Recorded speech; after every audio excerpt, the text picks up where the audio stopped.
So I'm back to my usual of featuring tap handles in no particular order. I'm going to be doing a few more vintage ones. I'll be doing some other relatively modern ones as well. And if you're looking for me to feature anything particular, old ones, new ones, any particular brewery, just hit me up, leave a comment, shoot me out a message, whatnot.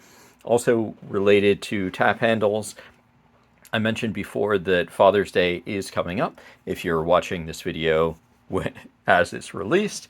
And with that, I will actually add a few extra things to my Etsy store. I'll also be adding some new things to my regular site.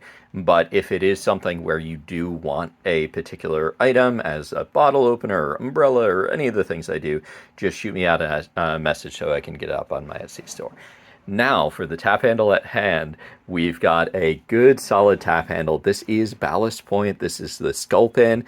This is an IPA. It's notable that this is their smaller tap handle. They've got a larger one that's a triangular shape, and it's significantly larger. That's their standard larger one. They do sometimes have some other designs for their tap handles, at least if I'm remembering it correctly, but typically you'll see the smaller one like this one or the larger one, which is triangular, and it's got a larger section at the top as well. I do like this style. It's also worth noting that this style is sometimes a little bit uncommon. For whatever reason in the Northeast, I typically would see the larger ones. Maybe it's because it's a little bit more identifiable. But this one, I do like it. It's a good size. It's a fairly simple but solid design. It kind of comes in a little bit like a triangular type of shape there. Obviously, it is a rectangle there. But another thing as well is that the edges are a little bit rounded off. So even though it's an abrupt edge, it doesn't have like a very big rounding on it.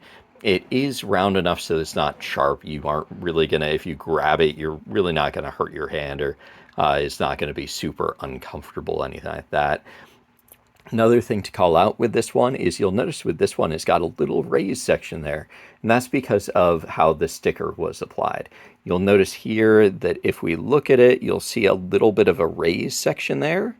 And so what they do with this style is you'll typically put the sticker on, that'll be printed wherever you're printing your stickers, and then you'll do some type of a top coat over it. You'll notice that with some tap handles, you will just have a standard sticker that goes directly on it, and it doesn't have any additional kind of like rounding or way that it's the kind of a little bit more gradual there. And then you'll have other ones where they do have a little bit of a top coat. Overall, design-wise, you've got Ballast Point name, the registered trademark. It's got some little elements there. I can't quite tell what they are designed to look like. A lot of times those are designed to be similar to a grain pattern or something like that. And then up top it says dedicated to the craft. And this, of course, is Sculpin IPA, which is super iconic beer from Ballast Point. And they are well known for doing some really great beers overall. With the bottom here, we've got the ferrule here, and if we look inside, you'll see right there, that's the threading internally. That essentially they do a hanger bolt on the inside that attaches to the ferrule. You do want to make sure that you do have some type of ferrule there. Actually, I'm going to do another video soon that will show you a couple of different ferrules, a couple of different designs that are like that. So there we are, Ballast Point Sculpin IPA.